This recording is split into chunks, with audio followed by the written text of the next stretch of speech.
देश के सबसे बड़े उद्योगपति में से एक गौतम अडानी 21 जनवरी को महाकुंभ में पहुंचे, जहां पर उन्होंने लोगों को खुद अपने हाथों से खाना बनाकर खिलाया और अडानी ग्रुप के लिए एक खुशखबरी भी आ गई। अडानी ग्रुप की company Adani energy solutions limited यानी कि AISL को 25,000 करोड़ रुपए की भादला फतेहपुर HDVC प्रोजेक्ट मिल गई है।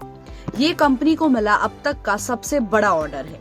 AISL ने मंगलवार यानी 21 जनवरी को शेयर बाजार को ये सूचना दी और कहा कि वो इस प्रोजेक्ट के जरिए राजस्थान से 6 गीगावाट रिन्यूएबल एनर्जी को नॉर्दर्न इंडिया के अलग अलग जगह तक पहुंचाने का काम करेगी।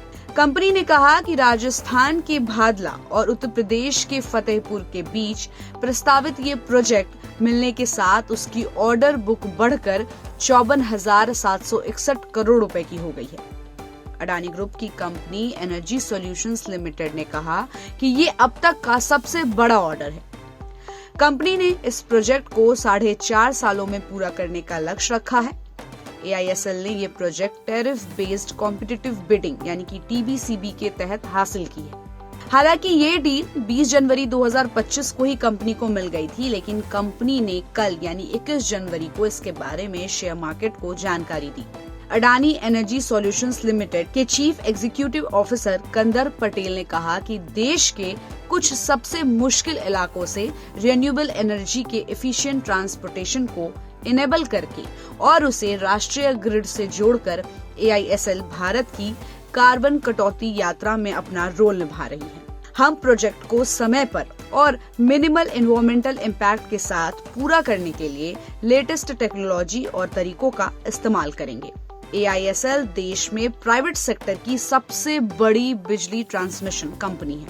अब अगर अडानी के इस प्रोजेक्ट की बात करें और इस प्रोजेक्ट से शेयर बाजार पर क्या असर हुआ है उसकी बात करें तो शेयर बाजार बंद होने के बाद ये जानकारी सामने आई थी और अडानी एनर्जी सॉल्यूशंस के शेयर में मामूली गिरावट देखने को मिली।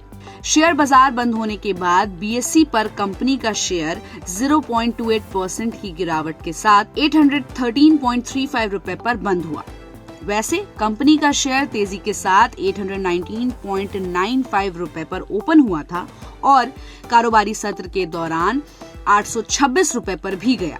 उसके बाद बाजार में गिरावट आने के बाद कंपनी का शेयर 803.20 रुपए पर पहुंच गया था। आपको बता दें कि आज यानी कि 22 जनवरी को बुधवार को कंपनी के शेयर फोकस में रह सकते हैं। तो इस खबर पर आपकी क्या राय है, हमें अपनी राय कमेंट बॉक्स में दें और ऐसी अपडेट्स के लिए देखते रहिए गुड रिटर्न्स। हमारे चैनल को लाइक और सब्सक्राइब करना बिल्कुल भी मत भूलिएगा।